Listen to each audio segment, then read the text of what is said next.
Asian development bank के president Masatsugu Asakawa, जिनका भारत मंडपम में आगमन हो चुका है। पहले मेहमान आज के G20 शिखर सम्मेलन 2023 में भारत की अध्यक्षता में भारत मंडपम में प्रवेश करते हुए एशियन डेवलपमेंट बैंक के अध्यक्ष।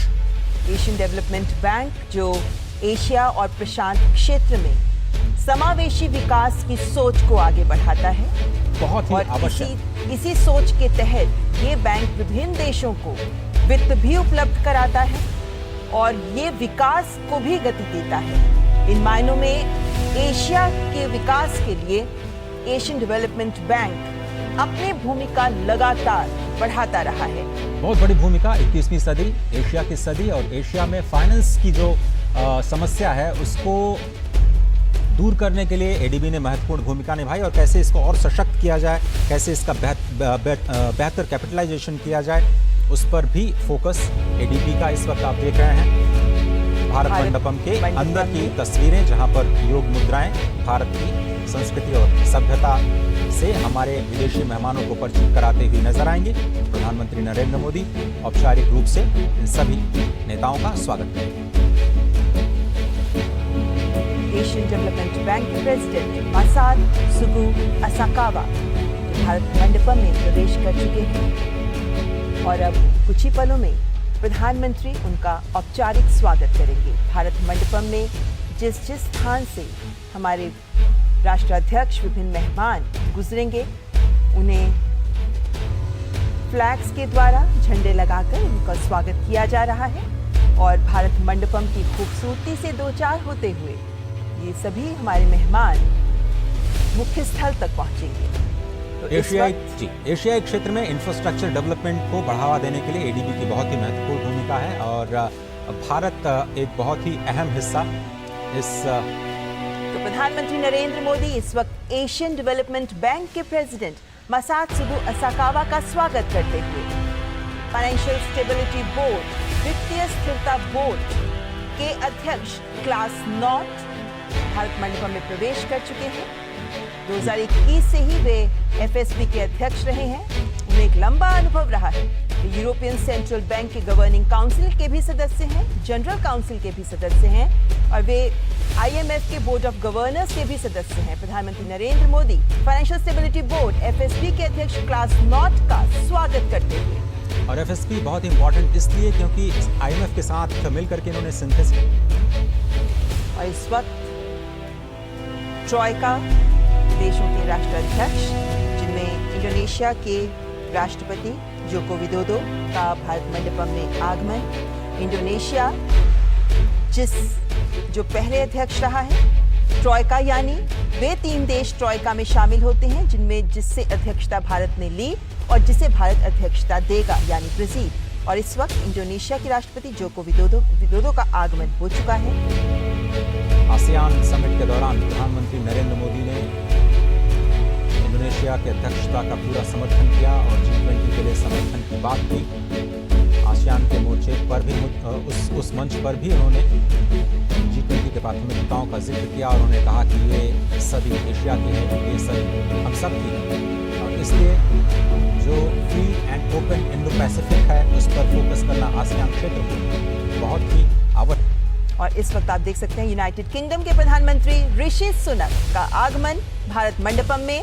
भारतीय मूल के पहले व्यक्ति जो यूनाइटेड किंगडम के प्रधानमंत्री पद तक पहुंचे हैं, पहले ब्रिटिश एशियन जिन्होंने पद संभाला है।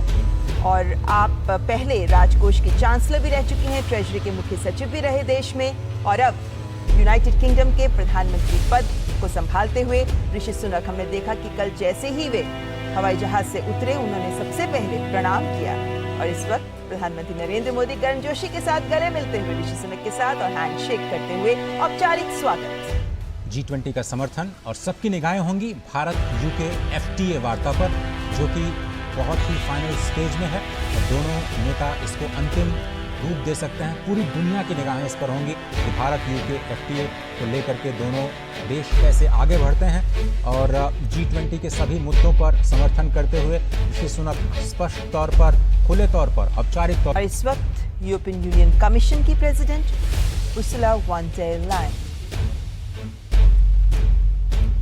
जैसा कि आपको पता है कि 19 देशों के साथ यूरोपियन यूनियन कमीशन बहुत ही इंपॉर्टेंट, और भारत और यूरोपियन यूनियन के बीच इस वक्त हम फ्री ट्रेड एग्रीमेंट की बात कर रहे हैं। सबसे बड़ा ब्लॉक आप देखें, भारत के कारोबारी संबंध लगातार प्रगाढ़ होते रहे हैं। 2018 के बाद देखें तो जो हिस्सेदारी है भारत की European Union as a bloc के साथ, वो करीब करीब दोगुनी हो गई है। 8% से बढ़कर के 18% की हिस्सेदारी कारोबार में स्पष्ट तौर पर नजर आई है। और यूरोपियन यूनियन के साथ कारोबारी संबंधों को और ज़्यादा मजबूत बनाना द्विपक्षीय तौर पर ये भारत की प्राथमिकता। फ्री ट्रेड एग्रीमेंट पर हम बात कर रहे हैं। बायलैटरल एंगेजमेंट्स भी होने हैं प्रधानमंत्री नरेंद्र मोदी के साथ, लेकिन G20 में यूरोपियन यूनियन की महत्वपूर्ण भूमिका। पूरे यूरोप की तरफ से एक मात्र सदस्य जो पूरे यूरोप का प्रतिनिधित्व करता है G20 के इस बहुत ही खास मंच का। यूरोपियन यूनियन कमीशन की president Ursula von der Leyen, जिनका प्रधानमंत्री नरेंद्र मोदी के द्वारा स्वागत किया जा रहा है। यूरोपियन यूनियन काउंसिल की तरफ से उर्सुला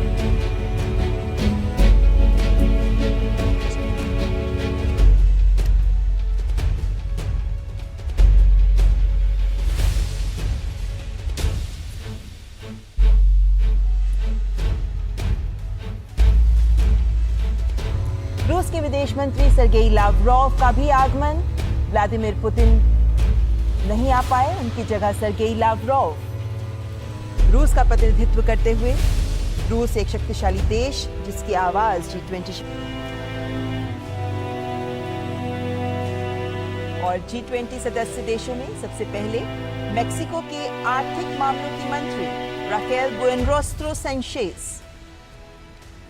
मेक्सिको को विकासशील देशों की एक सशक्त आवाज़ के रूप में देखा जाता है, और एग्रीकल्चर को लेकर के जो वहाँ पर बेस्ट प्रैक्टिसेस हैं उनसे सीखने की कोशिश पूरी दुनिया करती रही है। एग्रीकल्चर वर्किंग ग्रुप में भी मेक्सिको की अहम भूमिका रही है। किस तरह से खाद्य सुरक्षा को लेकर के जो खाद की कीमतों में हमने उछाल देखा कोविड के दौरान, रशिया यूक्रेन क्राइसिस के दौरान, उसमें कैसे सभी लोग मिलकर के फूड सिक्योरिटी की जो समस्या है उस पर आम राय, आम सहमति बना पाए, उसमें मेक्सिको ने एक अहम योगदान दिया। और स्पष्ट तौर पर G20 के सदस्य देश के रूप में भारत और मेक्सिको के न केवल द्विपक्षीय संबंध बल्कि G20 के मंच पर भी इन दोनों देशों का एक विकासशील देश के तौर पर अपने विचारों को रखना काफ़ी अहम है। मेक्सिको की आर्थिक मामलों की मंत्री राकेल बुएनरोस्ट्रो सैंचेज का स्वागत करते हुए प्रधानमंत्री नरेंद्र मोदी।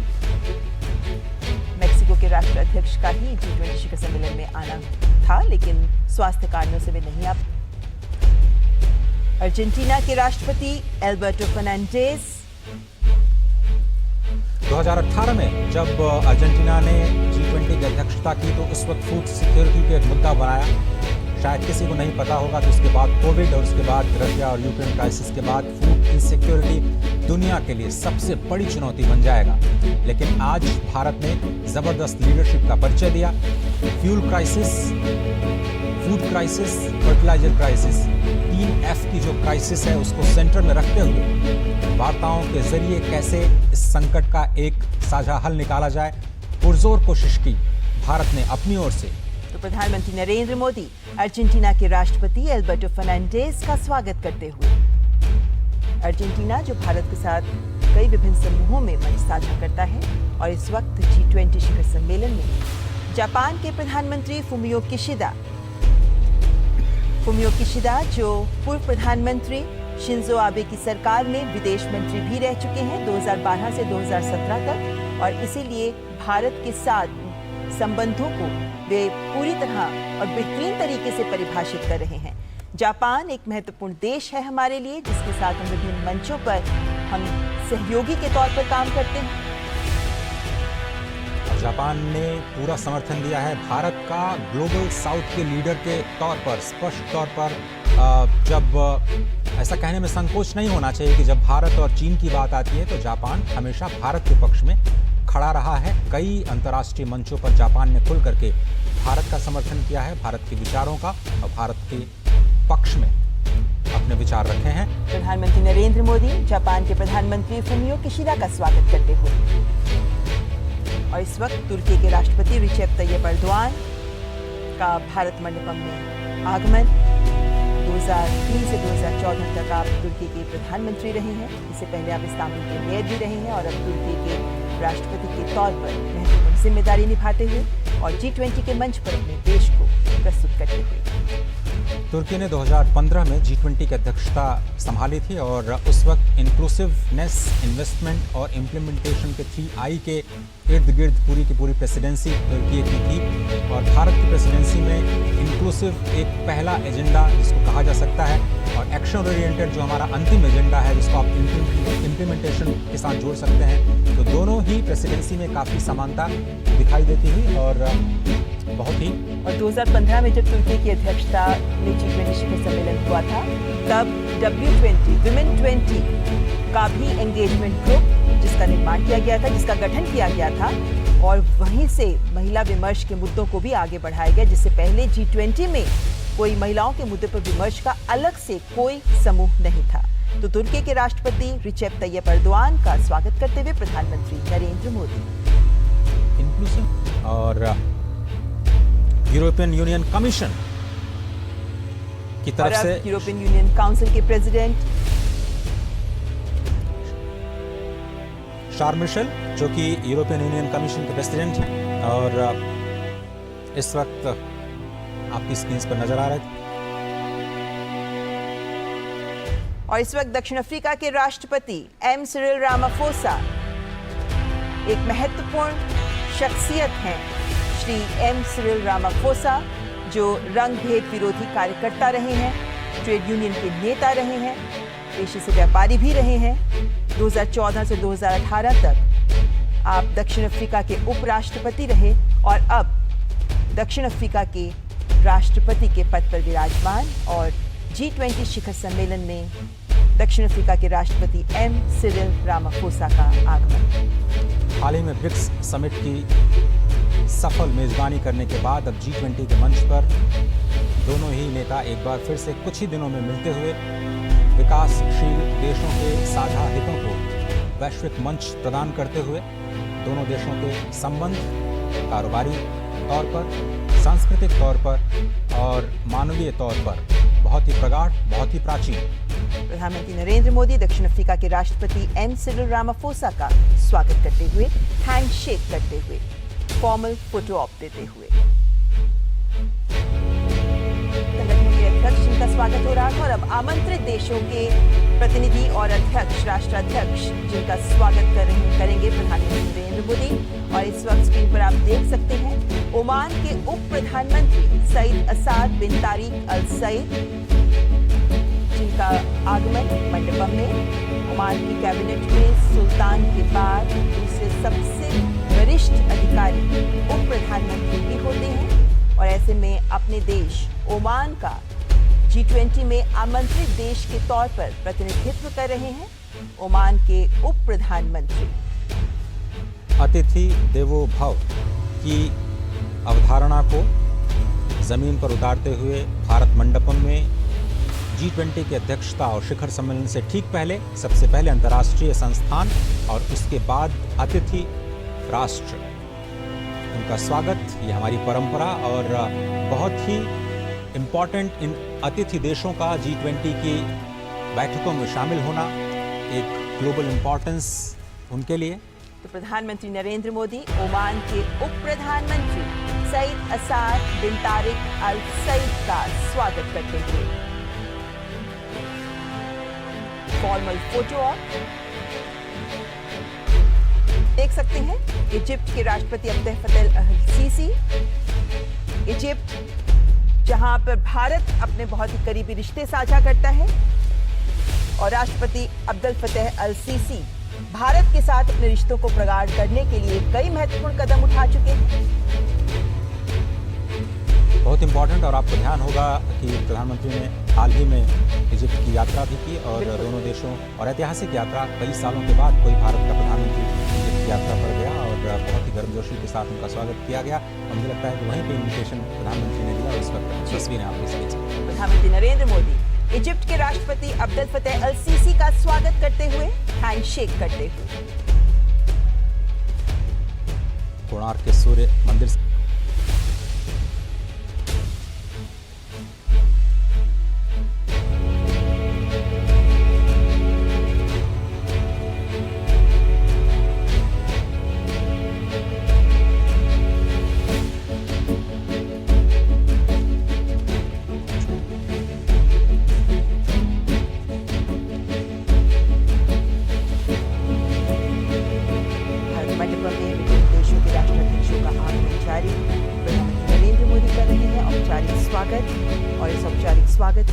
फोटो ऑप के बाद शुरुआत होगी पहले सत्र की और चीन के प्रधानमंत्री ली चियांग का स्वागत करते हुए प्रधानमंत्री Narendra Modi.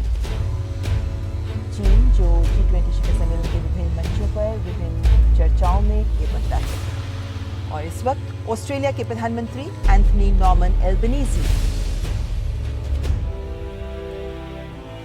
Sustainable, balanced and inclusive global economic growth के लिए ऑस्ट्रेलिया की आवाज बहुत ही महत्वपूर्ण। ऑस्ट्रेलिया ने एक ओपन ग्लोबल इकोनॉमी और rule based multilateral trading system का समर्थन किया है, जिस पर भारत के प्रेसिडेंसी का सबसे बड़ा फोकस रहा है कि जो 20वीं सदी के संस्थान हैं उनको 21वीं सदी के लिए कैसे तैयार किया जाए। खुले तौर पर ऑस्ट्रेलिया ने समर्थन किया है कि जो रिफॉर्म्स हैं मल्टीलेटरल इंस्टीट्यूशंस का होना चाहिए। उस पर कई सारे पेपर्स आ चुके हैं। भारत की ओर से इंडिपेंडेंट एक्सपर्ट ग्रुप ने अपनी पहली रिपोर्ट भी सौंप दी है। दूसरी रिपोर्ट शायद अक्टूबर में आएगी, जिसका असर आने वाले दिनों में आपको प्रेसिडेंसी के दौरान दिखाई दे सकता है। एक बड़ी पहल ऑस्ट्रेलिया ने जिसका भरपूर समर्थन किया। प्रधानमंत्री नरेंद्र मोदी ऑस्ट्रेलिया के प्रधानमंत्री एंथनी नॉर्मन एल्बनीजी का स्वागत करते हुए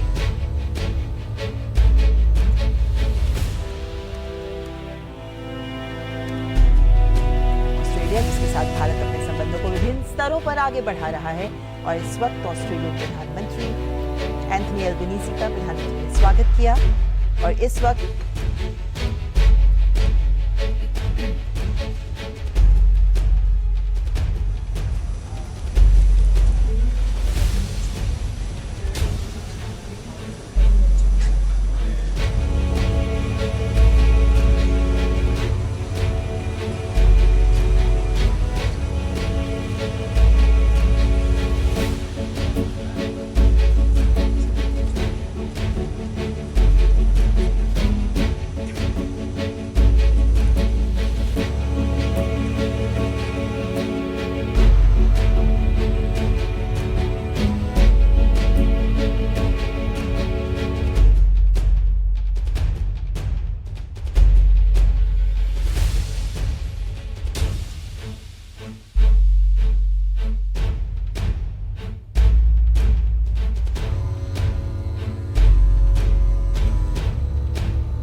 आज G20 के प्रेसिडेंट के तौर पर भारत पूरी दुनिया का आह्वान करता है कि हम मिलकर सबसे पहले इस ग्लोबल ट्रस्ट डेफिसिट को एक विश्वास, एक भरोसे में बदलें। यह हम सभी के साथ मिलकर चलने का समय है और इसलिए सबका साथ, सबका विकास, सबका विश्वास, सबका प्रयास का मंत्र हम सभी के लिए एक पथ प्रदर्शक बन सकता है।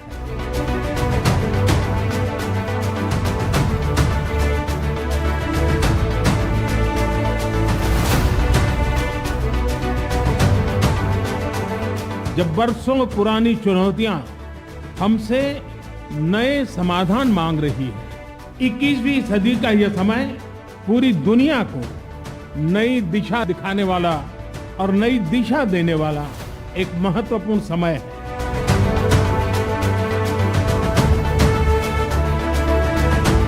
सबका साथ की भावना से ही भारत ने प्रस्ताव रखा था कि अफ्रीकन यूनियन को G20 की स्थायी सदस्यता दी जाए।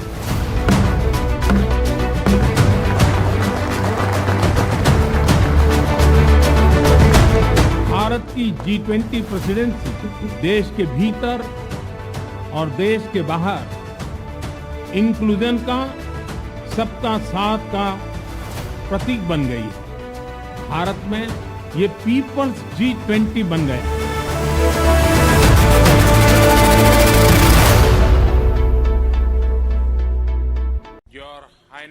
Your Highnesses, Excellencies, Namaskar.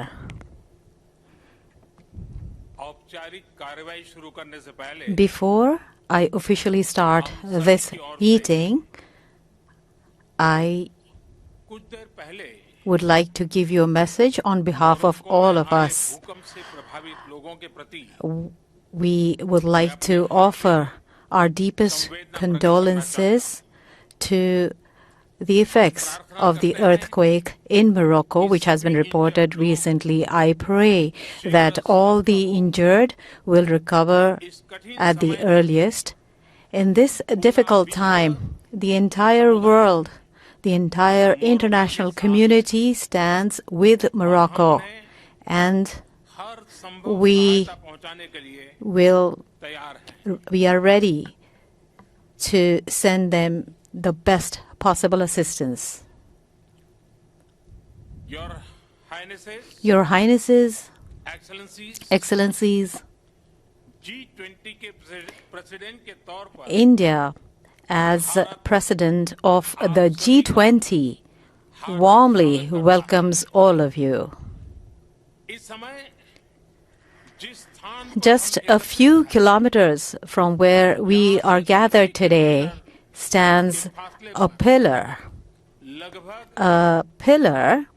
that is 2,500 years old.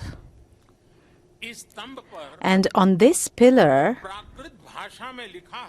in Prakrit language, is inscribed Hevam Lukasa Hitmukheti Atha Yam Natisu Hevam.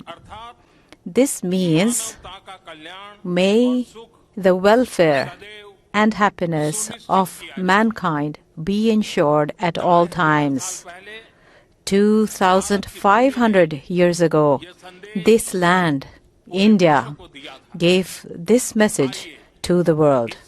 So, bearing this message in mind, let us now begin this G20 summit. This period in the 21st century is a time to give the entire world a new direction.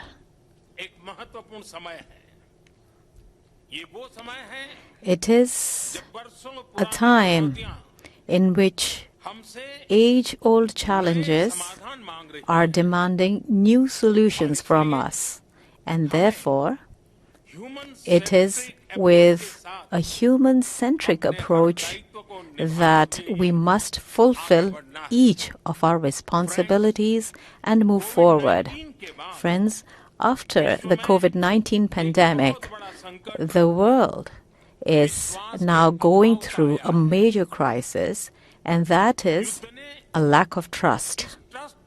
War has further deepened this trust deficit. If we can defeat COVID, we can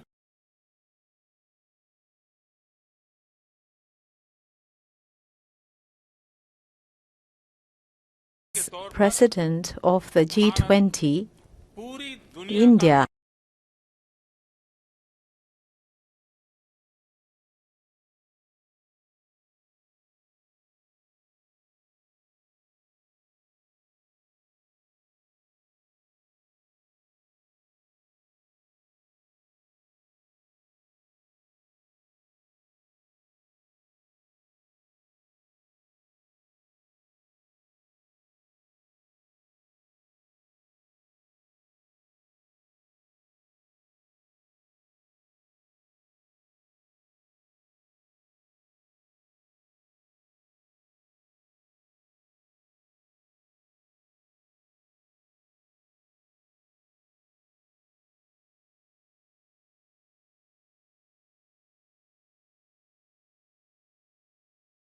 management हो, terrorism और cyber security हो, health, energy और water security हो, Water security, we have to move toward concrete solutions for these challenges, not only for the present generation, but also for the generations to come.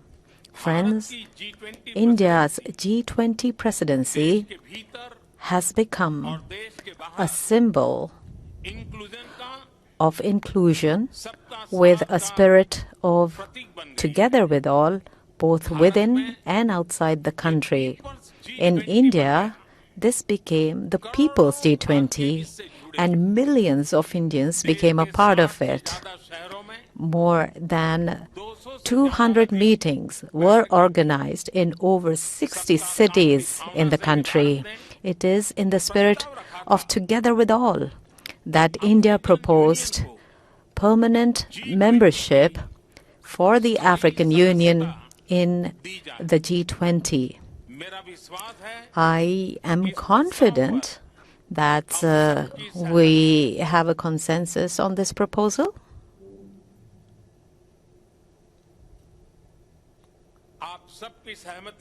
With your concurrence,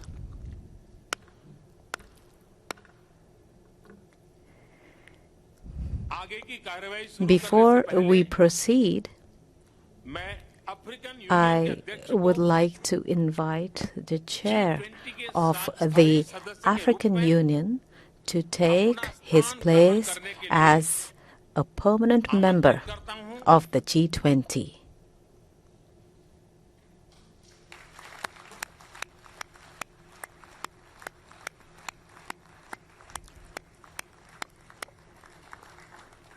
Excellency. Excellency, please.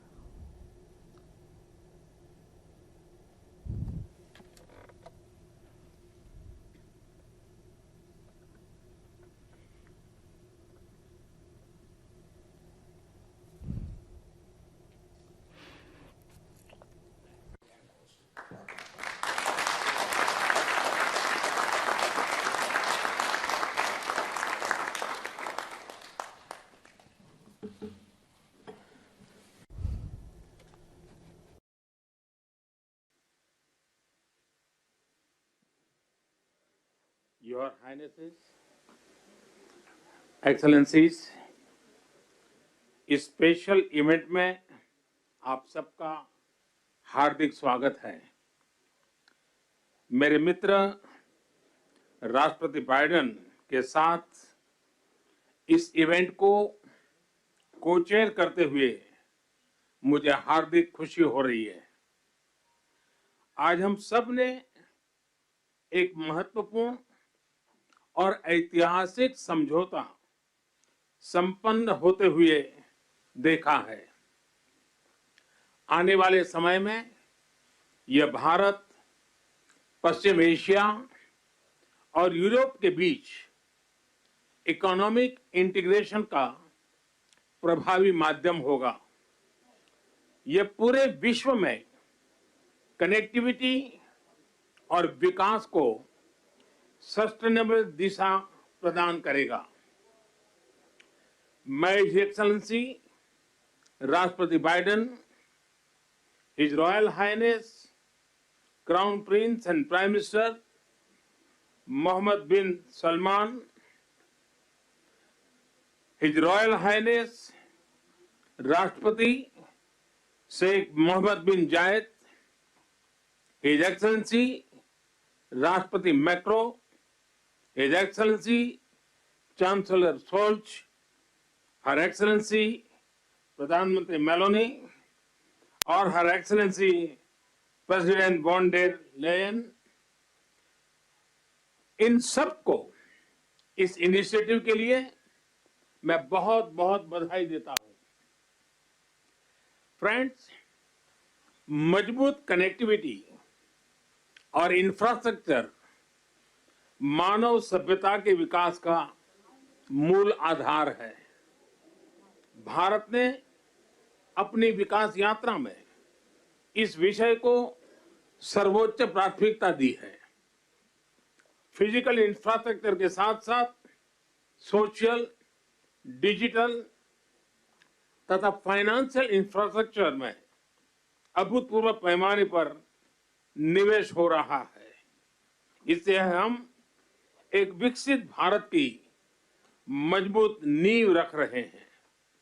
हमने global south के अनेक देशों में एक विश्वसनीय partner के रूप में energy, railway, water, technology parks जैसे क्षेत्रों में इंफ्रास्ट्रक्चर प्रोजेक्ट्स इंप्लीमेंट किए हैं।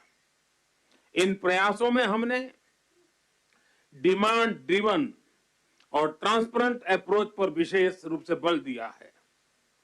पीजीआईआई के माध्यम से हम ग्लोबल साउथ के देशों में इंफ्रास्ट्रक्चर गैप को कम करने में महत्वपूर्ण योगदान दे सकते हैं। फ्रेंड्स, भारत कनेक्टिविटी को क्षेत्रीय सीमाओं में नहीं मापता।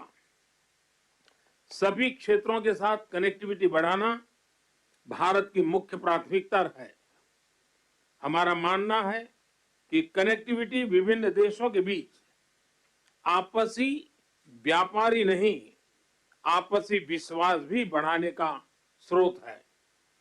कनेक्टिविटी इनिशिएटिव्स को प्रमोट करते हुए कुछ मूलभूत सिद्धांतों का सुनिश्चित किया जाना महत्वपूर्ण है, जैसे अंतर्राष्ट्रीय नॉर्म्स, रूल्स तथा लॉज का पालन, सभी देशों की संप्रभुता और क्षेत्रीय अखंडता का सम्मान, डेट बर्डन की जगह फाइनेंशियल वायबिलिटी को बढ़ावा देना और पर्यावरण के सभी मापदंडों का पालन करना।